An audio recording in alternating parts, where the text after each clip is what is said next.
Bar week gone, a week been wrong, everybody. Here's everything you need to know about this video. I am Drillabot is thirsty. Joining me is Dragon GG, because I'm not going to say his name like he says it, because he keeps fucking it up. Hey! Um, Here's everything you need to know about today's video. We're talking about the greatest villains in anything that we know about, because we're uncultured swine, so we haven't read that many books. So we're sticking mostly to film and games more than anything. If you're a book fan, we'll be talking about villains that have been in books that have also been adapted to screen, because uncultured swines. Don't hate us because you hate us. I mean, they hate us already, but that's something we can do about it. So, but yeah, greatest villains of all time. Do you know what?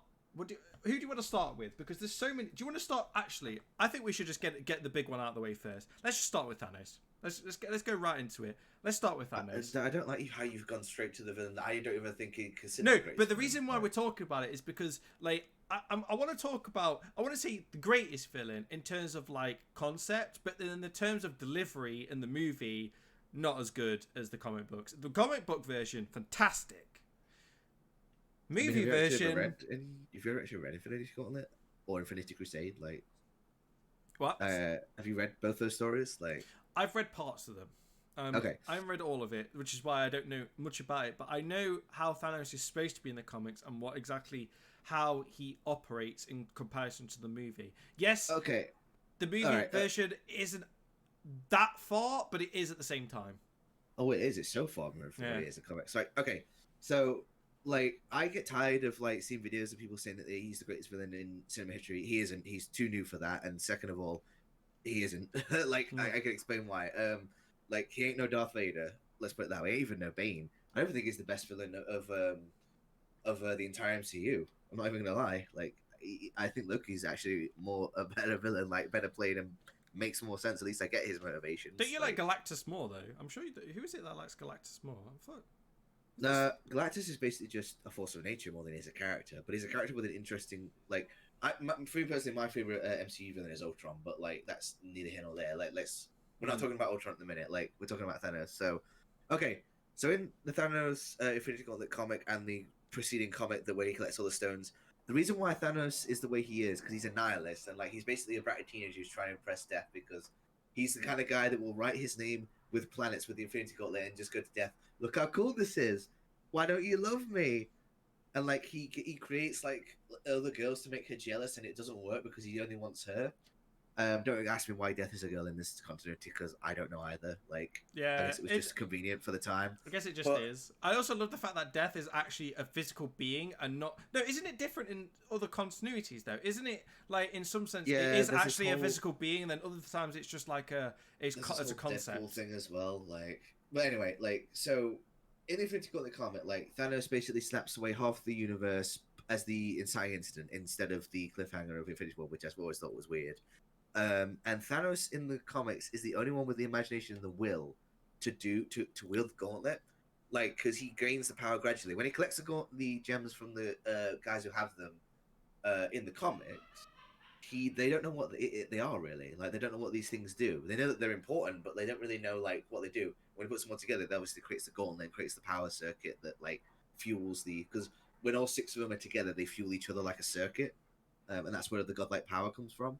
Like when he's got that gauntlet on Tom, he's so strong that he can literally fight the universe itself and take over its place as the universe itself.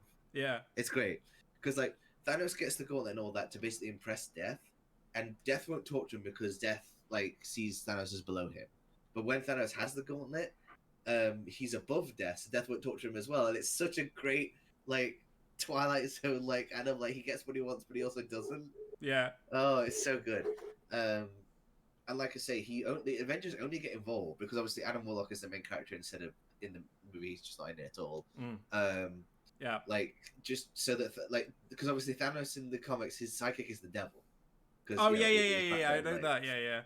So the devil's like, look, he literally whispers like, look, Thanos, right?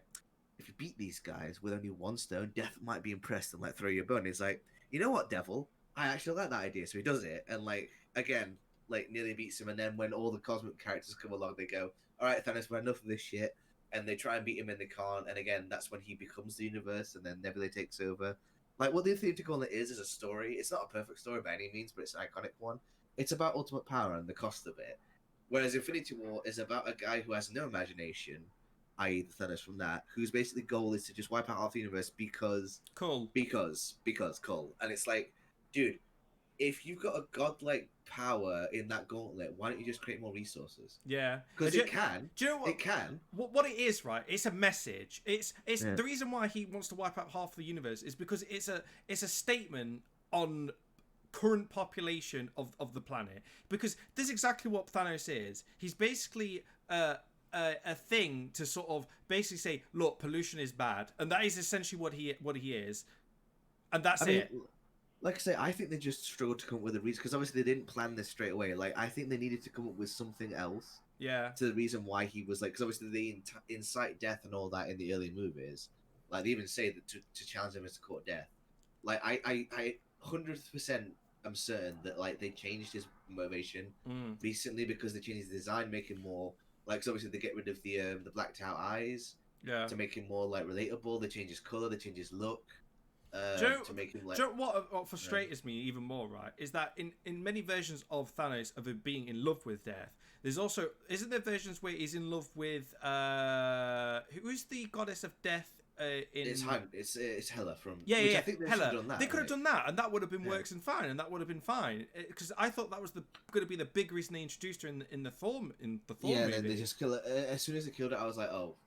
Okay, what we're gonna do? Like, unless he was just doing it for revenge, like that's what he wanted to call it. But like I say, again, it would help if I knew what the Infinity Stones do in the movies, and I don't like how they changed all the colors and then the reasoning. Cause it's like, okay, now we're like, I'm being confused already. Like that doesn't stop the movie from being a good movie because it's still an amazing movie. Like it just Thanos, take away the fact that Thanos like is well performed. He looks great. Josh Brolin is fantastic in the role. He's intimidating. He works for the story.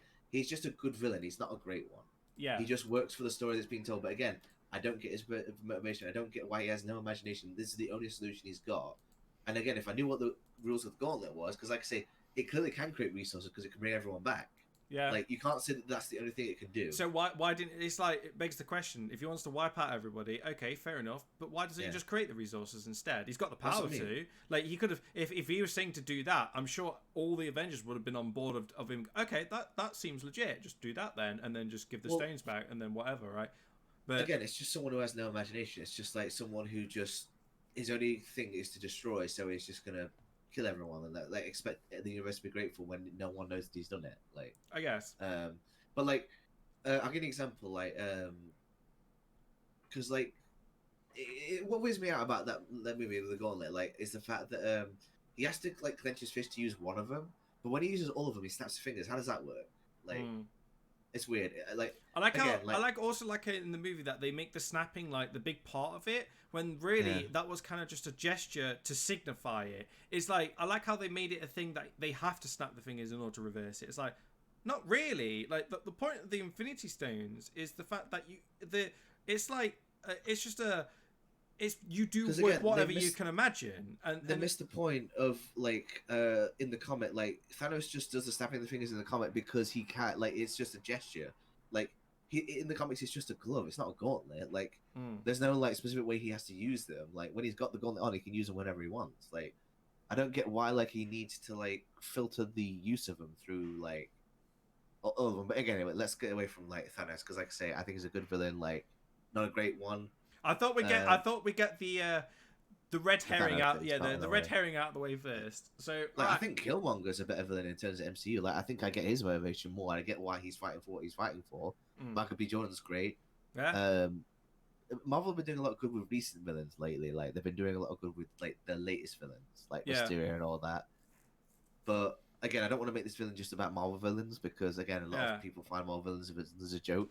Yeah, the Marvel villains. Let's move to DC ones instead because they're much better. The Marvel villains for me are kind of just sort of like kind of just like cookie cutter villains. They're kind of just a template. And well, they were at the start, but they've gotten a lot better. Like they definitely were at the start, like 100%. Also, Marvel has that horrible habit of just basically making their villains the opposite of the hero. Yeah. And it's like it's a problem. It's like you need to stop doing that because it's boring as fuck. It's like we understand that the opposite of the hero is a bigger threat because it's basically them, but just evil. But it's boring as fuck, and it doesn't. And it's just kind of annoying. Like it's just, especially there's times where it works. Like Yeah, in there's Ant-Man, it really works. there's like, times when it works, but then there's most times where it just doesn't, and it's just boring. yeah. It's like oh, we're gonna have it's Iron Man, but evil Iron Man. It's like, why? Just make them interesting. Give them something cooler. Like they don't have to be on this. They don't have to have the same thing as the hero. They could do something different and still be cool. Like and still be an interesting and good villain. Anyway, we're getting off the subject. Let's go on to something that's actually good, and what we both think is actually a good villain. Let's talk about Sauron.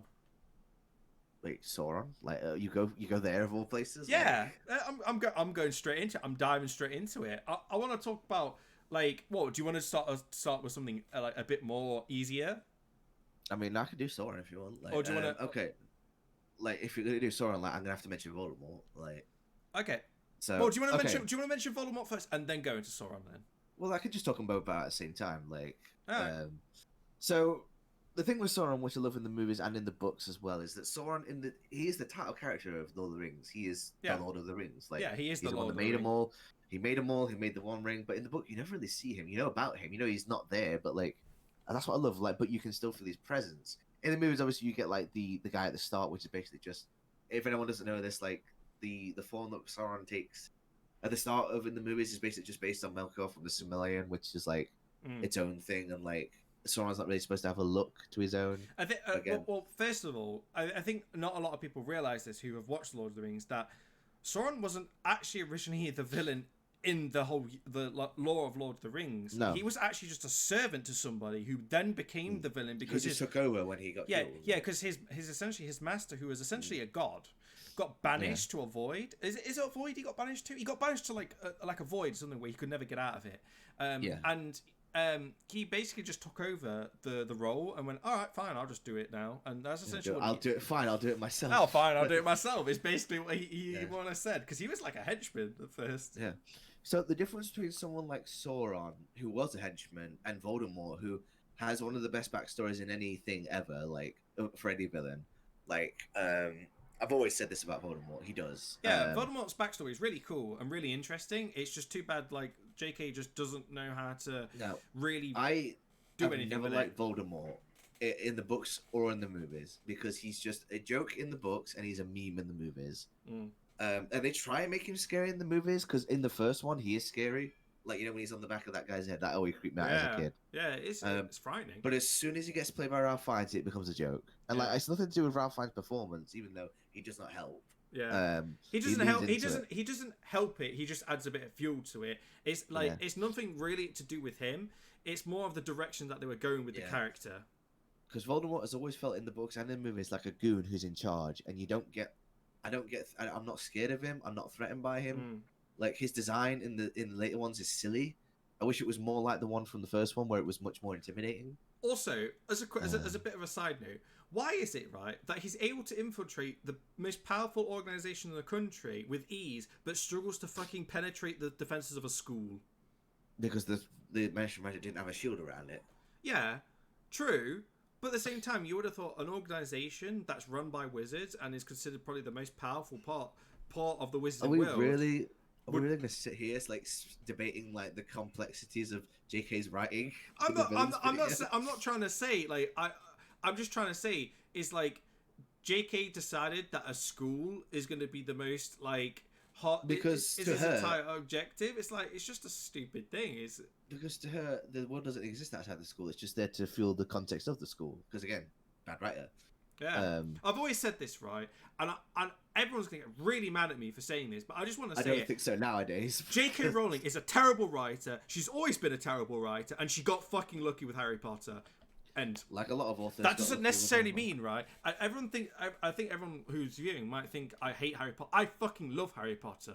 The reason I'm saying this is because it pisses me off. Because it's like it's the same with Akira Toriyama, right? I know I'm sidetracking a little bit, but Akira Toriyama got fucking lucky with Dragon Ball. You cannot change my mind. Like, he does not know what to do with Dragon Ball. The latest stuff is awful. Like, you could not tell me that, Oh yeah, he got so it was perfect timing both for him and JK.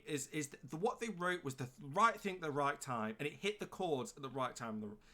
So God, I love that down tangents this podcast. Yeah, but it's true though. It's like they wrote the right thing at the right time, which is why it got so popular. I mean, look, I said to anyone who's like, anyone asks me like, should I write something, JK? I go, look, if JK can write it, you can. Yeah. Because again, if a divorced mother like can write the best series of selling books, based ripping off like old books that no one heard about, yeah, you can do it. The idea is cool. Don't get me wrong. Yeah. The idea for Harry Potter is cool, and she does a lot with it. She does do a lot with it. Yeah, she does do a lot with it, but it's just wasted.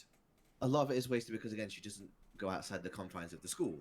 Because again, the enjoyment is the school and all that rubbish. But like she tried. We're not here to talk about like the bad JK's writing is. But, It's just a point that I wanted to make. Well, but this going back to the point with Sauron and like Voldemort. Okay, so again, like I said, Voldemort seems more like a goon, and Sauron. What I love about Sauron is in the books and in the movies is that even though he's clearly like obviously it's never really explained in the book or movies where he exactly is. Like I'm sure I'm more of an expert on lore. The lore of Lord of the Rings can tell me like because obviously I know his spirit's supposed to be hovering above Mordor somewhere, and like or he's physically supposed to be there, but like. Everyone talks about him. Everyone knows who he is, and you can feel his presence even though he's not in the room. And it's clear that he's watching everyone. Like, I love the scene where like Frodo puts the ring on, and like for the first time, and he can see him, and like Frodo almost doesn't know how to react. Or like when Pippin sees him in the thing, and he just the way they talk about him is just intimidating. Yeah. Also, I actually think you should say what you said to me yesterday about it. Is that I didn't actually know this because unlike Jacob, I've only. I did read Lord of the Rings, but it was such a long time ago that I don't really remember a lot about it. Well, I haven't read it in years, but I still just remember it. Like I brush upon I reread the wiki just so I can like, okay, I remember this is how it happened. Like, but I have read it. I read it when I was at school, so it was a long time ago. But you told me something that I didn't actually notice, and it actually kind of makes sense now. Is the whole thing with the Eye of Sauron?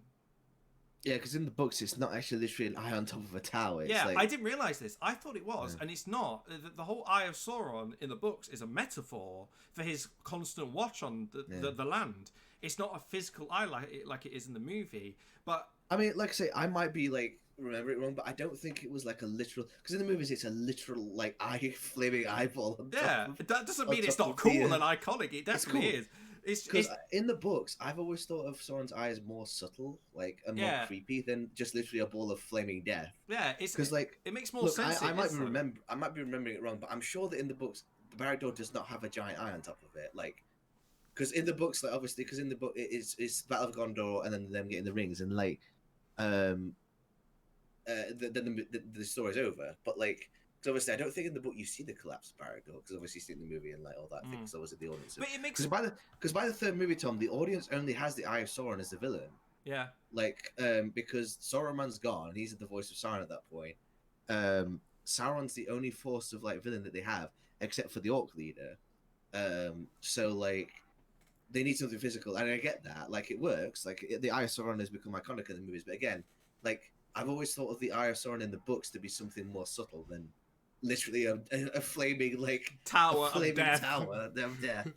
Like it makes more sense in the books that it is just a kind of a manifestation. Because it's what the orcs all have on their shields on that. It's like it's what they all like have on their emblems because like the Eye of Sauron is watching you. Yeah. So they do have it in the movie, but you can't really tell because it's really like lightly painted. No, like... it makes more sense that it would be something kind of like as a metaphor than anything because. He technically is. That's how I remember it anyway. I might be wrong, but like that's how I remember it in the book. I don't think it was literally like that from the movies. Like, but yeah, like because obviously in the original uncut version of Lord of the Rings, Sauron in that form that you see him at the start of the opening was going to come out and fight Aragorn.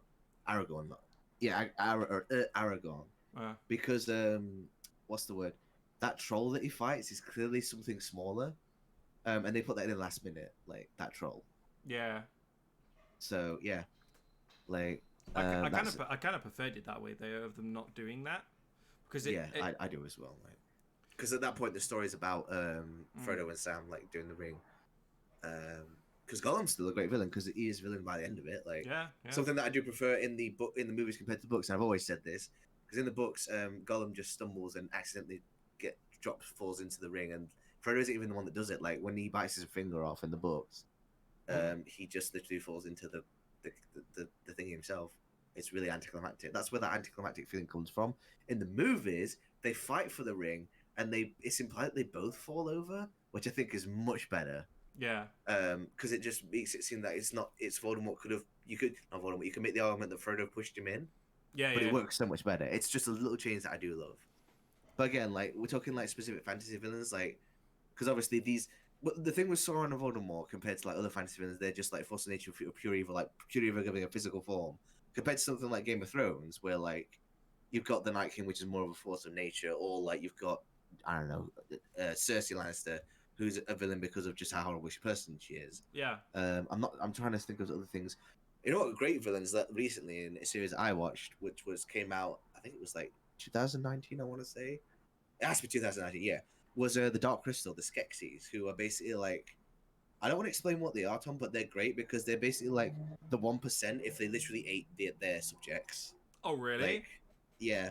Because I don't want to explain what they are because it will spoil it, but like they're a great set of fantasy villains, like, and they're not like, they're straight up evil, but they have so much about them. Like, but going off of what you just said of them being like a force of nature, I think what really terrifies and what really defines villains for me is ones where like the problem that I have with like Voldemort, and I mean I guess Sauron to a certain degree, but I mean not really because he's a bit different, but like so much to like when people say great villains, they always stick to like one thing, like Michael Myers or Freddy Krueger or stuff like that. Again, they're slasher villains. Like I would almost categorize that as a different category entirely. The problem with those kind of type of villains, are they scary? Yes, but the problem is like what doesn't make them as scary to me is because they have an objective and a goal, right? Is that obviously the point of a villain? I explained this before the stream. The whole point of a villain, right, is that they're supposed to be selfish. Okay, in the terms of a human sense, a human villain is supposed to be selfish and self-gaining, and the reason why they're turning to why they are a villain is because they're going to extreme lengths to get the goal they want, whether that be money, power, to retain power, or whatever. Right? The point is that they're selfish.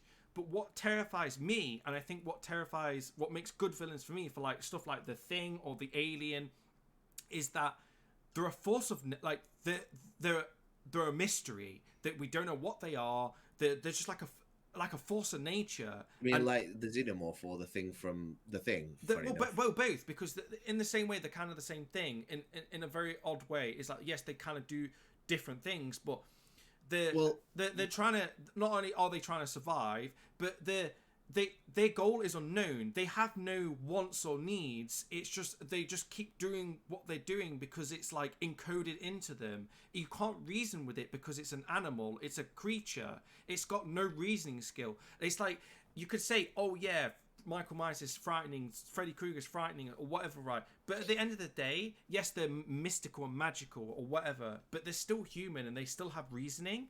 This is something that doesn't have reasoning. It's the same why the Terminators are so frightening, because the machines, you can't reason with the machine. It's a force of pure unreasoning power.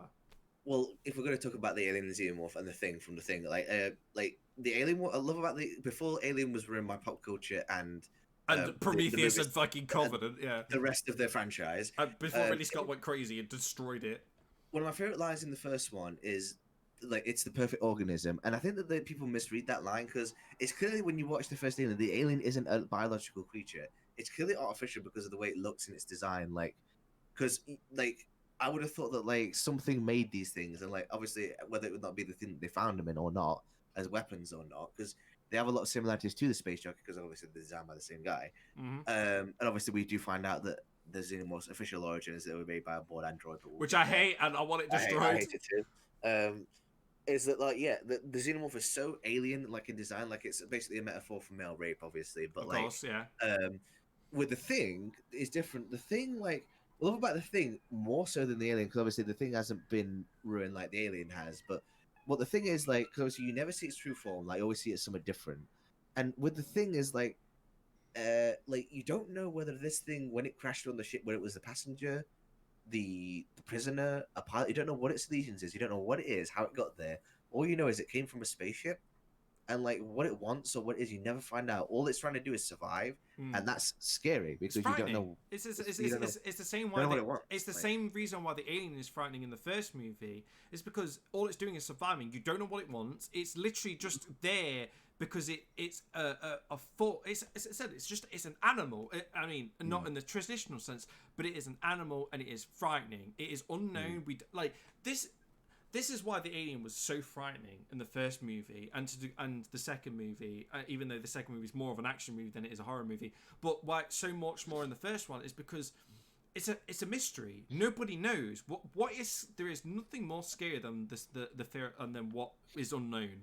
Like even with the Alien Queen, like the Alien Queen like ups the ante because it adds things that we were already afraid of. Like the Alien Queen like subscribes to a lot of fears that we like. It's huge, insect like.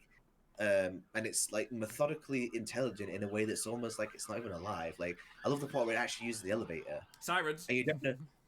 Yeah, sorry. Like my window's got to be open because that's fine. It's boiling in here. Don't worry, man. But yeah, like I love how like the Queen like uses the elevator, but we don't know how it did that. Yeah. But it's scary thinking that it could have. Yeah. Like for me personally, the scariest villains for me, in terms of pure of what's frightening, not the necessarily. Scariest villain for you is that fish that repeated on you last night. Ha ha ha ha ha. You're so fucking funny. The scariest things for me are stuff that can't be controlled by people, because at the end of the day, right, a human villain can still be controlled. No matter what you say, as how crazy they are, how unreasonable they are, they're still human at the end of the day. Same with like Darth Vader and Andrew Ryan and all the human characters that I can think of. I mean, Sauron's a bit different because he's technically not human, but he is sentient in the sense that he's still a being of conscience, of intelligence, right? Like the things that frighten me personally are just stuff that can't be reasoned with. Stuff like the Alien, the Thing, to the degree like the Horde and the Flood. I guess is a bit of a weird one because they kind of are sentient in some way. But like the point is that they're a force of nature. Like there's nothing more frightening than nature itself. Is what I'm trying to say. The Blob, bet that must scare you. Yeah.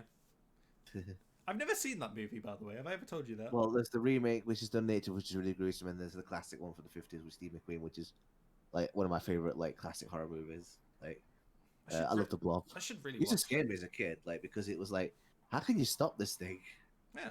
Like it's terrifying. Yeah. But... So what about you? What frightens you? What do you look for in a? Do you agree with me that the fear of the there's nothing at the minute more frightening than life. But getting away from that, like my favorite kind of villains are the ones that like are so scary that you literally don't know how you can stop them. Like one of my favorite villains is the Reapers from Mass Effect. Similar to in context the Daleks, like people always make fun of the Daleks, like because their like design is really dated and like.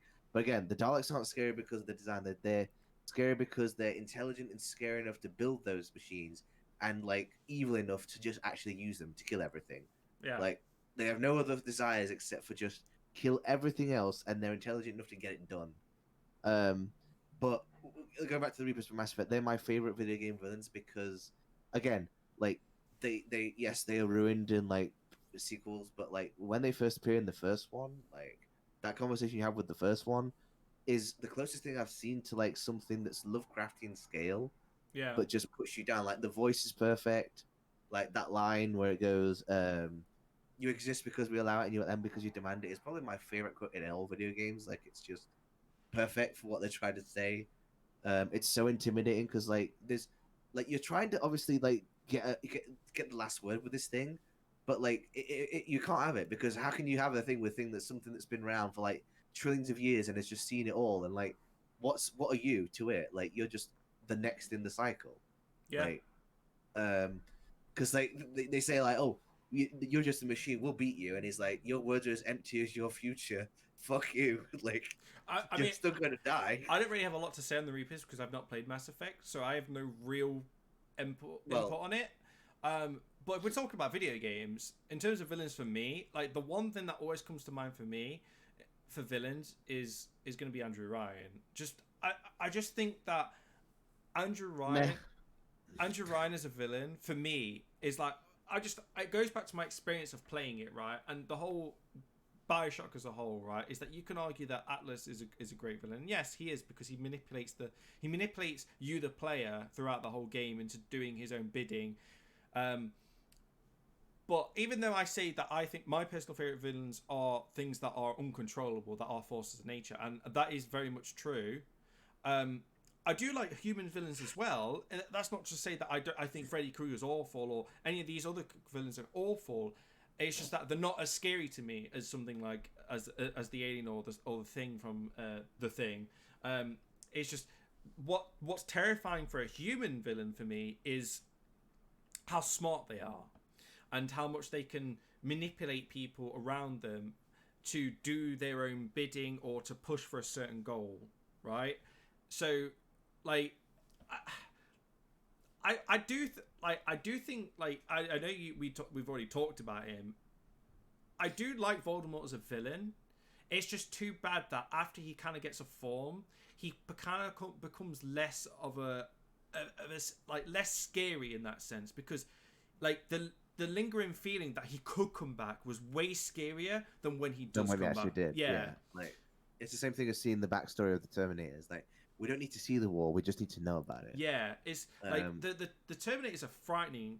I've already mentioned this, but the Terminators are frightening because they're unstoppable. Like, they can be stopped, but you can't reason with them. You can't talk them down. Like, it's got one. Like, you can say the same thing about Voldemort or anything, right? But to a certain degree, they do have that reasoning. No matter how corrupt they are and how much they've fallen, they still have a little bit of part of them that could potentially be reasoned with, right? And like to quote Kara Reese, like, you don't understand, do you? He'll find her. That's what he does. That's all he does. Yeah, and he's right. Like he's right. You can't argue with a machine. It deals in absolutes. Like, you know, just like a Sith. But like it deals in absolutes. Not with me, Tom. You're my enemy. Yeah, fuck's sake. It deals in absolutes. Like it's either true or not. Like there's no in between. Like it takes out all the human emotion and is going straight for the kill, so to speak, right? Like, Voldemort, I do think he's a great villain. He's got his problems. It's just he's not as good as he could have been, and I just personally believe that before he manifested was way more scarier than when he did. Like I say, I do agree with you that is a thing that is a problem. Like, it's a problem for me as well, because I've already explained why it's a problem for me. But like, actually, if we're talking about, do you know, because you mentioned the Daleks, right? And I think we spoke about this the other day as well, is that my personal favorite villain in the whole of the Doctor Who sort of universe, apart from when they got ruined later on, was the Weeping Angels. Like, the first time don't get me started on that. The first time the Weeping Angels appeared, they were frightening. They were terrifying. I loved the Weeping Angels because, as I said, they're a force of nature. You can't reason with them. They're mysterious. We didn't know what they were. They didn't have a form apart from the statue form that you see when you like were seeing them. And the only way to stop them was to look at them. Like, they couldn't be stopped. They were terrifying. Yeah, and then they ruined them like they did the Borg in Star Trek, because the Borg are scary before, again, they ruined them. Because it's a problem with creating something that's so powerful, you write yourself into a corner. Yeah. To give you the limitations. Yeah. A lot of times that happens. Like, it happened with Kubo with Bleach and Eisen. He wrote himself into a corner, and then he didn't know what to do with it anymore, and then kind of gave up. It's like, it's the same with the Simon recently. Like, they wrote them so they can upgrade themselves, basically became the Borg again. It's like, when you do that, what's the limitations? What's the weakness? What can actually stop them? Yeah, like it's questionable, because the audience has no rhyme or reason to what is weak against them. The thing is, right, is that with a villain, what makes a good villain, you can have something that's all powerful and cannot be stopped, but it has to be done correctly.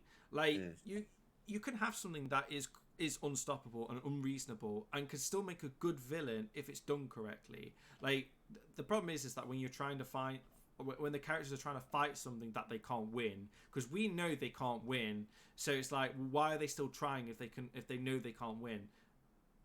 I guess it's the same with like the Borg, right? It's like, but I guess the difference between that is,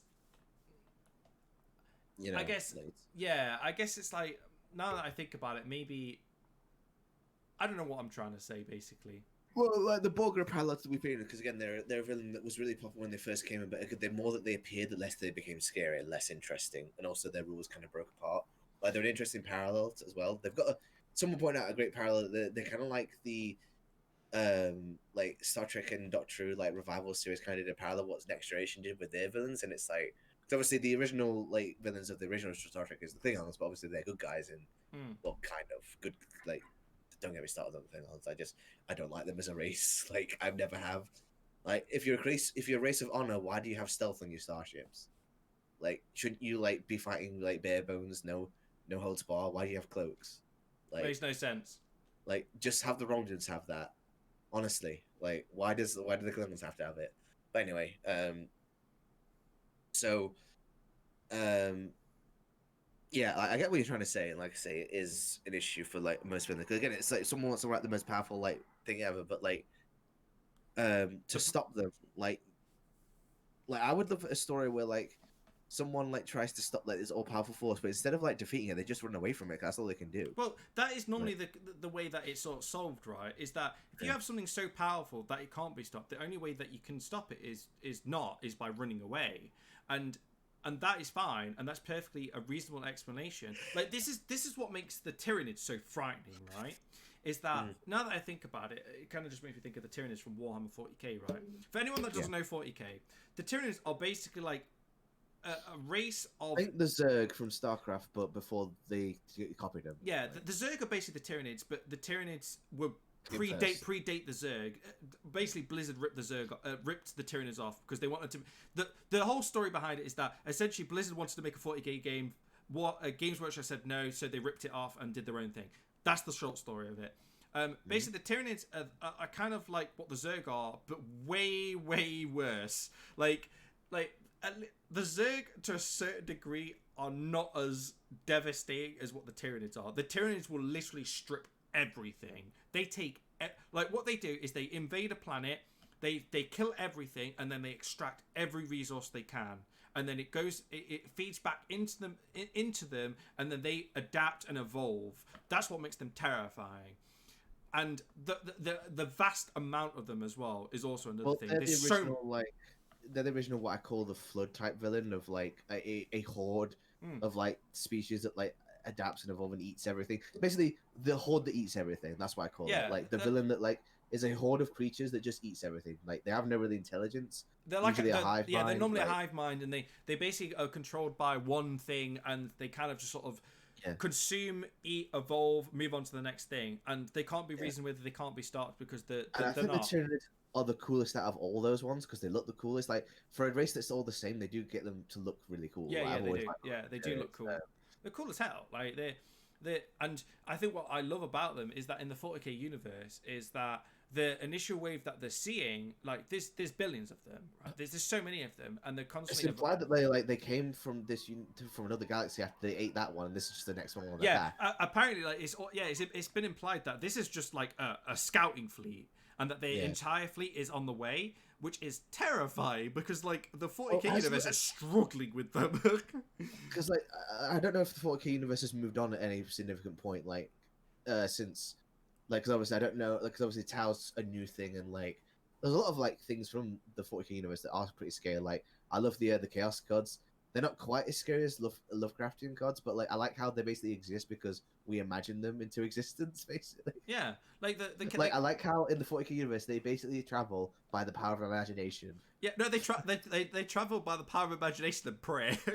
Yeah, imagination and prayer basically gets their spaceships across space.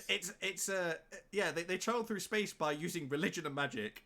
Yeah, which is I love, but you know, because it's so stupid it works. It's so stupid it works. Oh yeah, it works so much, but like again, like that kind of villain like is effective because we've done it so much. Like the flood is a big one, like the flood.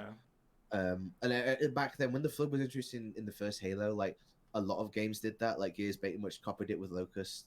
You could also argue that like zombies are kind of an extension of that, right? Is that they're a horde of a thing that has no real purpose. They kind of just exist to feed and consume and like eat people to add them to their numbers, right? It's kind of the same kind of thing, like not to the same extent of what the like Tyranids are, but it's more the same thing of like it being a horde mentality, of it being a yeah, big when you group of create things. something that's like there's a collection of like things that like are at war, you always have that. Like you always, because obviously Warhammer 40k is just basically the sci-fi version of the fantasy one, because you got the orcs spelled with a K, like how they're just basically just they are literally just orcs in space, like Yeah, space orcs. yeah, and like the you got the dark elves, which are basically just a dark eldar again. Like it's literally just, and that's fine. It's cool. You know, I'm not gonna problem with it. It's just, you know, like Bear in mind, this was made in the 70s, so it's yeah. like and like I say, it's a good balancing, because it's like it's a good way to like just breathe out the universe. Because like I always say, if you're gonna create something like that, you have to have one thing like that. It might not take the same form, but like a race that's like a horde of things that's like just out to eat everything, basically. yeah, it's frightening, you know what I mean? because it's, as I said, it's not like the other races that they can be reasoned with. It's just they're a force of nature, which is my entire point of like why my whole like philosophy behind villains is that for me it's not a single villain that is terrifying. It's something that is a mass of things that cannot be stopped. And Well, this is why I love like the Reapers from Mass Effect, because again, it's like how do you stop these things, and like like things that have done this thing for trillions of years, and like what difference are you gonna make? Like nothing. So but if we're going to human characters though, like if I had to pick out one that I could think of just on the spot as a good villain, I at the moment the one that I'm going to right now is Darth Vader. Oh yeah, Darth Vader is probably the great. Like when people say it's Thanos, no, it's Darth Vader. Darth Vader. If we're thinking of most quotable, most like iconic villain, probably the most iconic look, probably most iconic voice. It features in one of the best twists in cinema history. Like he's got like Darth Vader for me. If I'm thinking about human villains, or like human-esque villains, like sentient beings and stuff like that, right? And we're not talking about like stuff like the Alien, because that doesn't count. But what I mean is like things with intelligence, right? Voldemort is definitely up there. The thing is, though, right? Fucking Darth Vader, sorry.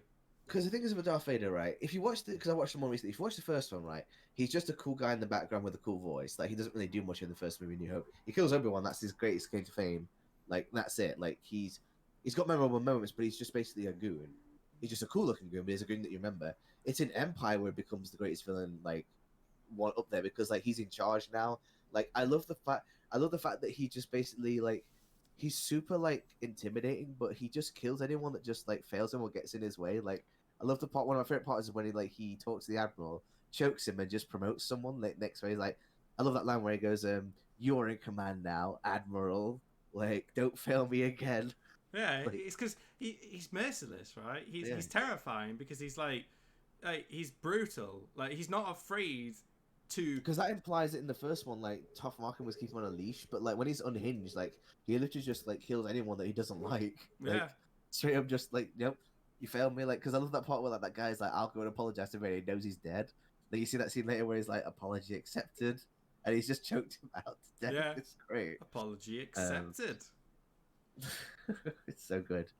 One of my favorite little lines is where he's like, "Don't fail me again, Admiral." But the way he says it's just like, "Remember, I made you what you are, and I can take it away like that." Like it would take a thought. What do they say to him? Is like we don't study the ways of your space magic or something. No, don't preach. Don't like try to scare us with your sorcerer's ways. Lord yeah, sorcerer's ways. Yeah, there's like your sad devotion to that ancient religion, and he just goes. That's the way he goes. I find you like a bit disturbing. It's like basically you're saying don't fucking come around here flaunting your space magic to me. Like I love the part where like the guy goes to him that we're in an asteroid phase. Like I don't give a shit about asteroids. They don't concern me. I want that ship, not excuses. Yeah. Like it's so good. I definitely think like Vader is probably the greatest like Sith villain they have. Well, if we're gonna say greatest villain in all of like, if you were to ask me what's the greatest villain in all of film, I'd probably say him. Like, because again, he gets redeemed in 3, but he's still the villain up until that last 5 minutes. But do you know what makes him good, right? Even when he gets redeemed in 3. It still shows the complexity of him as a character, because it shows that he constantly has these conflicting emotions about himself, right? No matter how evil he is, no matter what he does, he still has that like that potential good, that mentality of potentially doing good because of it. And that's why I think he's great as a character. Like, because, like, yes, he's evil. Yes, he does all these things. Yes, he's terrifying. But at the same time, like, you could tell he's still human to a core of him, right? That's what makes him great. Oh yeah. That's what makes him great. What about? Do you know what? I'm gonna instead of film. What about anime villains? Can you think of any anime villains? Now that you put me on the spot, I'm just trying to think of ones that come off the top of my head. Like one that comes to my head. I really like the. I'm actually taking on a blank at the minute. Do you want to talk about mine? What I kind of think is a cool anime villain. But it's honestly, it's a bit of a twist, so it's kind of like Well, I'll go to my instinct ones, which are basically just Dragon Ball Z villains. Like I like Frieza, I like Cell. I don't think that they're amazing villains. I think that they're fun villains. Yeah. Like, go on, what's yours? Like, for me, mine's a bit of a curveball.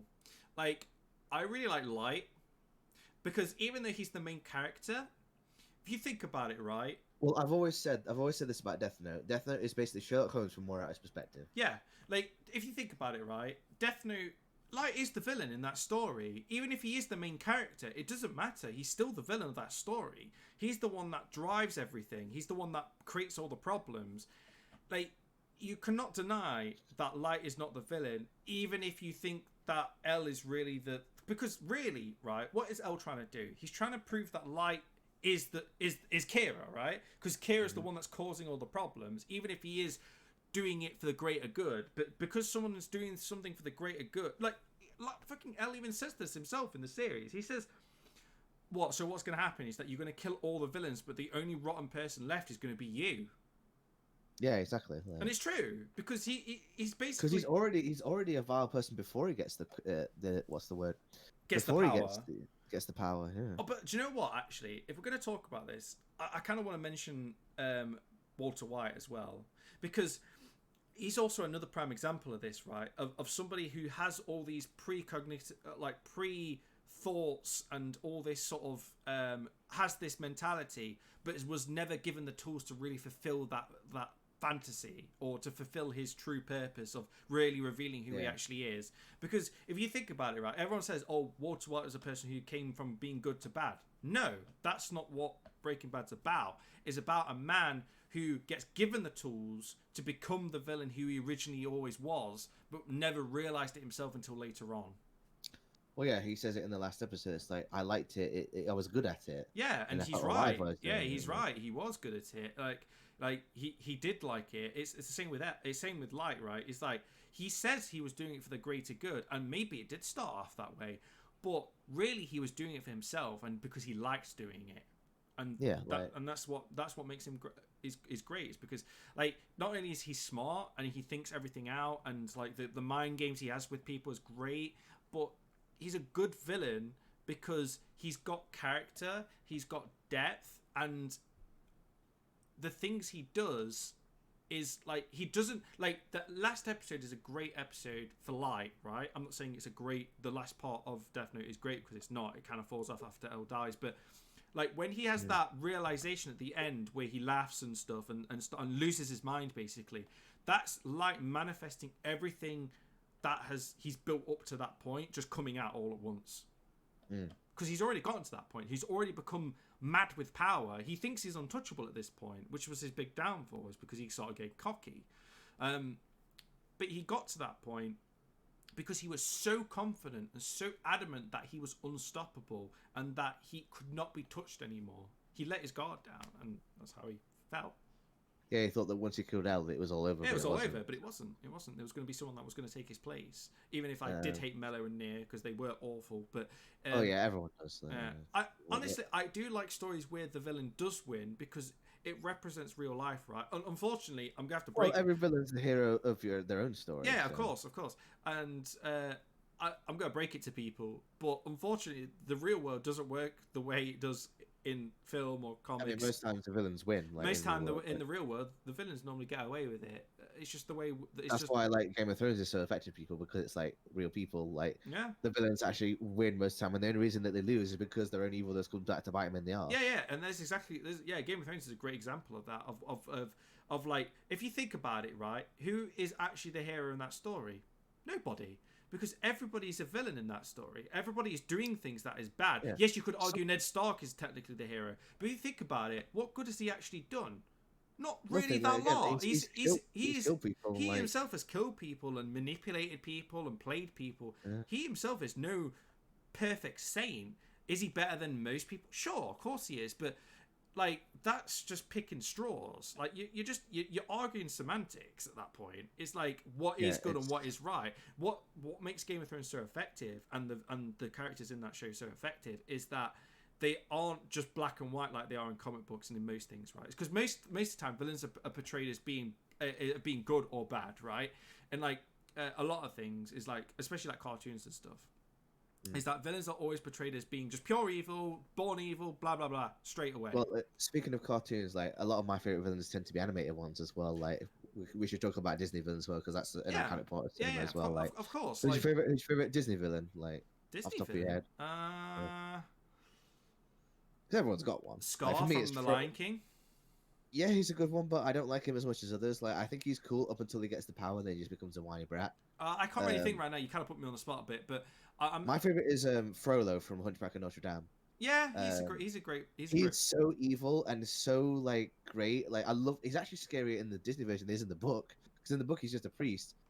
Like, and the way that like they actually get away with him like creeping on this this girl is so good. Also has the best villain song of all time. Like Hellfire is the best villain song of all time. Like, but there's a lot of other anime villains that I do love. I love Shen from Kung Fu Panda 2. Yeah, but anyway, just related, just slightly back to what I just said, right? Is that even though I'm saying like Game of Thrones characters are more realistic and stuff like that, that doesn't necessarily mean that characters that are just pure evil and just black and white aren't good either. What I'm trying to say is that the most believable ones and the most ones that stick to real life tend to be the ones that I've got like scale and I've got like aren't just black and white but shades of grey. That's what I'm trying to say. Is that for me personally, a villain can be ridiculous and could be over the top and stuff and could be just pure evil because for the sake of being evil. But the ones that for me that stick with me the most and really resonate, not with me personally, but resonate with like what I find good about a villain tends to be the ones that have a lot of depth to them and are a lot more complicated than just a simple thing. Which is why I said I like things that are a force of nature because they're complicated. It's like not complicated in that sense, but complicated in the sense. I tend to like a villain that like shows me something I've never seen before. This is why Ultron's my favorite MCU villain because he was a villain that I've never really seen before. Because in the comics, Ultron is basically just Skynet with like a voice because he's just basically he's scary but not really interesting. In the movie, he's much more interesting. Like what they do with him in that is something that I've never really seen before. Because obviously he's created by Tony Stark. Like he is already fully formed as we get to him, but like he's almost a child. But the way he talks is like he doesn't really get like. Because most villains, like, what happens is, like, something will happen, they'll get angry. With him, he gets frustrated, which I've never really seen before. Like, I love the part where he cuts off that guy's hand, Claw, who's in Black Panther. And, like, he reacts like a child would, almost. Like, going full circle back to Marvel. Like, where he goes, like, oh, I'm sorry, I'm sure it's going to be okay. He reacts like a child would, a child that doesn't know what he's doing, because he is one. Yeah. And, like, what I love about Ultron's philosophy is, and how he changes throughout the movie, is that he decides, look, humanity isn't going to be able to save if it doesn't change, because like in order for things to change we need to have an extinction level event to like force that change, because if you keep saving everyone the status quo is going to get the same and nothing's going to change. Like this is why he wants everyone to become like Vision, everyone has to become artificial, like synthetic, stronger. Like it's evolution, it's forcing evolution's hand, like again. And I love how throughout the movie he decides that that's not good enough, and instead of like, cause obviously what I assume from the movie is that he was going to just drop a bomb, like a meteor on us poetically, and like obviously, with a thing like that, some will always survive, but instead he just changes it to everyone will die. Like, because he just decides at that point, like, he's done with it, and he just wants everyone to be him. Like, because, again, the Avengers have been fucking with him, because I've never really seen a villain like that before. And it's a thing that Josh Whedon did really well. I was like, okay, you've taken a villain that was really powerful in the comics, but, like, made him less powerful, but more interesting. I like that. Like, that's doing Ultron different, like, in what they did with Thanos, but making him more interesting, I think, in the movie than he is in the comics, personally for me. Yeah. But that's just an example. Like I like a villain that I've never like does something I've never really seen before. Like I think the big thing that I can gather from this is that you like villains that are different and unique. For me, I like villains that are are not necessarily like a villain. Well, are a villain, but in the sense that they're just unreasonable. You can't reason with them because there's nothing more frightening than something that can't be reasoned with and can't be argued with. It's like a force. As I said, it's just a force of nature, right? It's the mystery. It's the fear of the unknown. That's what scares me the most. Is the fear of the unknown. So if you don't know anything about it, it's a mystery and it's just a force of nature. It's terrifying for me. But yeah, to answer your question about the whole Disney thing, I don't know, man. Like, it's a bit of a difficult one because, like, honestly, I'd have to go through a list and just like double check. But like, was there any that come off the top of your head? Like, you already said Scar, didn't you? Like, yeah, Scar. I can think from The Lion King. God, what else? Oh, are we counting Pixar as well? It's like you can count whatever you want, like just animated or otherwise. Like. Honestly, I legit, I'm just like drawing Lord blank. Shen is one of my favorites, like from Kung Fu Panda 2, because I love like, cause you know I've seen that quote before, like how a villager will, the son who like, is not appreciated by the village will burn it down to feel its worth. That's that character. Like he thought that his parents hated him and he showed no love. In order to like feel better about himself, he has to conquer all of China. Yeah, I love how like he sealed his own fate to like basically make it, because by creating the panda genocide, he basically created the thing that will destroy him. Yeah. Like, he has a great tragic line where like he says like he talks to this character is like you need to stop this so your parents can rest in peace. It's like, my parents hated me, they wronged me, and I'll make it right. And then they're, no, they loved you so much that sending you and banishing you killed them. And he has this moment where he realizes that like maybe she's right, but he's just like, you know what, the dead are dead, and I've got to like just move on with it. And like he has this great line where like, happiness must be taken and I'll take mine. Like, he doesn't want to admit that like he's already lost himself, but it's too late to stop now. Like, can't change at this point. Yeah. And it's so tragic, but like works so well. Like, that's one that comes off the top of my head. I'm sure I could think of more, but like I'm blanking on it. But you know. Yeah, for me, like Disney, I'm just kind of blanking on it. Really, like I can't really think of anything. Like, you got any more that you want to talk about? I was gonna say something, but I kind of forgot what it was. Oh, no. There was a point that I was gonna make, but I kind of forgot what it was. I think I'm starting to remember what it was. Alright, I think the point I was gonna make is that some of the scariest human, like there's nothing, like, as much as I've said about a force of nature being terrifying, which I still do agree with, I think I can't remember who said it, but there is nothing, like, even though I say yes, these like for example, like the tyrannies and stuff, right? If you think about it, are they really evil? No, because they're just an animal. It's the same with a xenomorph, right? It's not really evil. It's just doing what it's been like hard coded to do. It's been programmed to do since birth, which is to survive and to reproduce. And the fact that it kills people, it's just part of its natural process. Yes, even if it is synthetically made, whatever, right? It doesn't matter. It's the same with like the flood and that kind of thing. Is you can say what you want about them and the tyrannies and stuff, but they are still a natural part of an ecosystem, whether it be ours or not. Is like they are still a natural process and they are just trying to survive. And it's the same with the thing, right? Is as unworldly and horrific as it is still a creature that is just trying to survive. Yeah. There is nothing more there is nothing more evil than people themselves, because some of the worst things in history have been a result of direct things that humans have caused, right? We talked about this earlier, and I want to go back to it. Is Joe the villain from Inglourious Basterds, the Jew hunter? What makes him a great villain is the fact that, yes, the things he's done is horrible, right? But what makes him a great villain is that not only is he really intelligent, but he likes to fuck with people deliberately because it entertains him. Like, he doesn't just do a typical villain thing of going for the thing and trying to achieve his goal. He likes to play with his food, and he entertains himself by messing with people. So he will often already know the situation, what's going on. Like the first opening scene is a great example of that, right?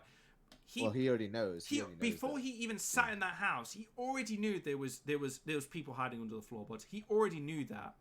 But he went in there to talk to the guy because he likes to he likes to fuck with people. He wants to get the satisfaction of breaking people, and that's what makes him terrifying, because you know that he already knows, but there is nothing you can do that's going to say or do that's going to change his mind.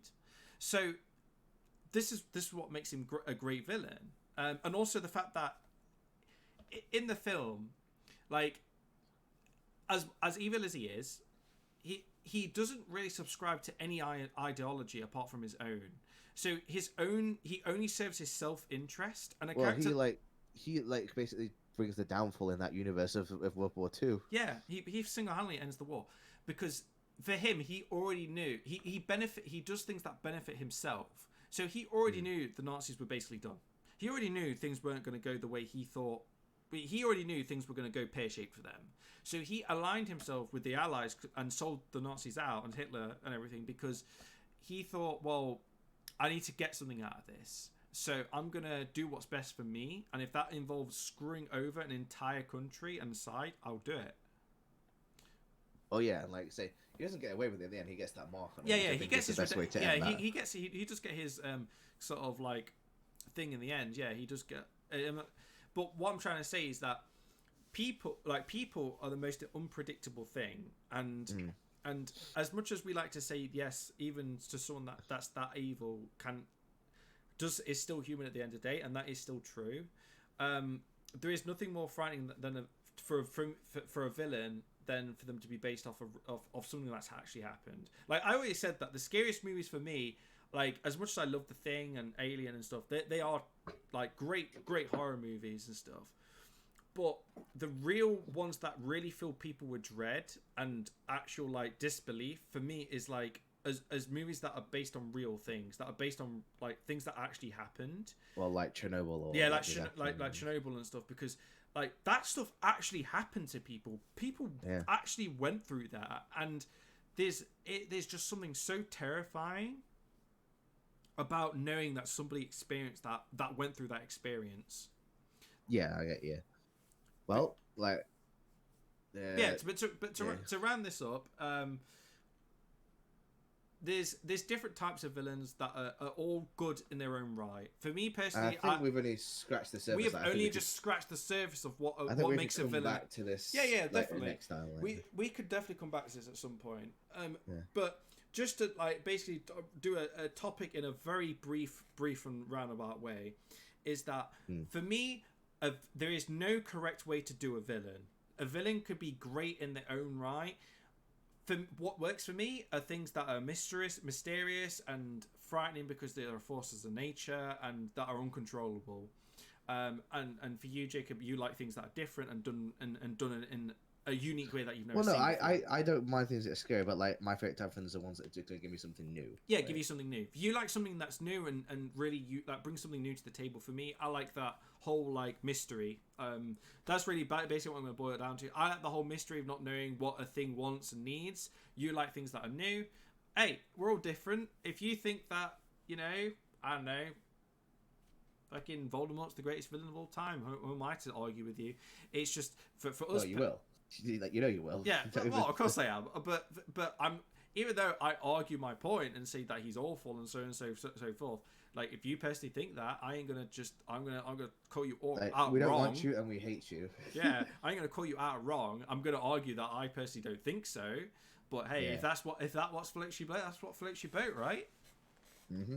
So yeah. Well, anyways, even though this podcast kind of derailed a lot and we went in different directions a lot of the time, we could just do this, part two. Yeah. Hopefully, you guys got something out of this. I think it's just an interesting discussion to really sort of like. I say this discussion wasn't really so much what's the greatest villain, but for me, so what makes evil, right? Yeah. What really, like, what is sounds so feel like fucking. I feel like I'm in an English class. What is evil? Like, it feels like one of those kind of things. But every villain is lemons. Yeah, is everyone actually just a lemon, and we're all just different folk? No, we're not. But Yeah, One of it. this podcast more is less like what really defines what evil is, and that is a difficult question because there is no right or wrong answer. It's just what we personally believe ourselves, right? I mean, there is. It's whatever I say. You're wrong. But, you know. Well, sure. But yeah, thank you so much, guys, for watching this podcast. Even if it did make sense, like I feel like we rambled a lot, but hey, if you watch our podcast, you know this is how we do. Like this is exactly what we do. We ramble about random shit. So Where am I? Yeah, I don't even know where I am. Where am I? What's happening? What's going on? So yeah, thank you so much for watching our podcast. We'll be back next week with a new one. Whatever topic that's going to be, we'll find out, I guess. But I don't know. What's your favourite yogurt? Yeah. Something like that. Obviously, there is no right answer. I'm not gonna call it that crap. So Yeah, okay. don't even try it. Well, thank you so much, guys, for watching our podcast. Yeah, make sure you check us out on Twitter because we do have a Twitter that you could check out stuff. There's a couple of projects we're working on right now. Obviously, we're doing our commentaries as well as our podcast, but there's something under the works that we're working on as well that I've been editing for the last week and a half that I still haven't got around to finishing yet. But when that goes out, hopefully you guys check that out. But yeah, thank you so much for watching our podcast. Any closing statements you've got to say, Jacob? Not as far as I can remember. No. Yeah, Well right. done. Well, thank you so You're much gone. for watching our podcast and tune into the next one. Bye.